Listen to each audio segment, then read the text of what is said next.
Ethan stood outside Mr. Anderson's office, his palms damp and his heartbeat unsteady. The events of the past 2 days replayed in his mind like a dream he couldn't quite wake up from. How could it be possible? How could the same man he had helped on that freezing morning now be standing as the company's senior consultant? Sharp suit, confident smile, and all.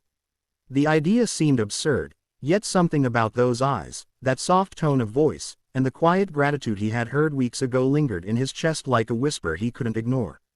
He took a deep breath and knocked gently. "Come in, Mr. Anderson's calm voice called from inside. The office was large but warm, sunlight pouring through the tall windows, reflecting off the city skyline. Bookshelves lined the walls, filled with leadership titles and framed photographs from conferences and charity events. The man himself stood near the window, hands clasped behind his back, watching the bustling streets below. "Ethan," he said, turning around with a kind smile. "Please, sit down." Ethan obeyed, still unsure of what to expect. Mr. Anderson sat across from him, folding his hands neatly on the desk. For a long moment, he simply studied Ethan's face, as if seeing something deeper than what lay on the surface. "You did well today," he said finally. "Your presentation was clear, confident, and full of heart. You don't just sell ideas, you understand people. That's rare in this field." "Thank you, sir," Ethan managed to say, though his voice trembled slightly. I try to connect to what matters." Mr. Anderson smiled knowingly. "Yes, I noticed that about you the first time we met." Ethan's eyes widened. "So it was you," he said quietly, his breath catching.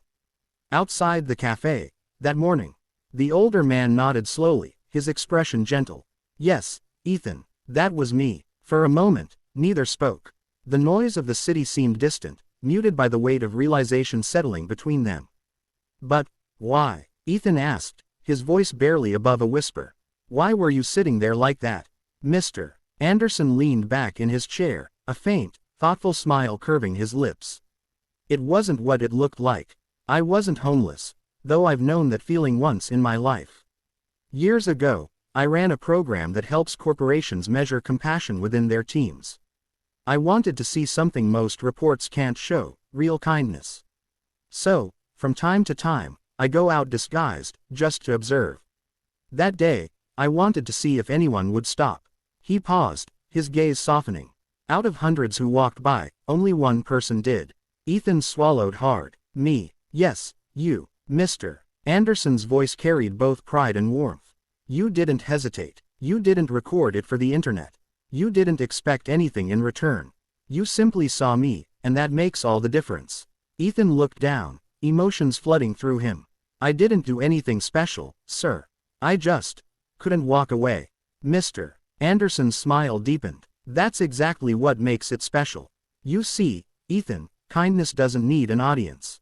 It needs courage. You gave warmth that day, not just through a cup of coffee, but through a reminder that humanity still exists." He reached into his desk drawer and pulled out a white envelope, placing it in front of Ethan. "This," he said, "is a letter of offer. A full-time position, effective immediately. And if you accept, I'd like to personally mentor you. I believe you have the heart this company, and this world, needs." Ethan stared at the envelope, his vision blurring as tears filled his eyes. "Sir, I don't know what to say." "Say yes." Mr. Anderson chuckled softly. "And promise me one thing. Never stop doing what you did that morning.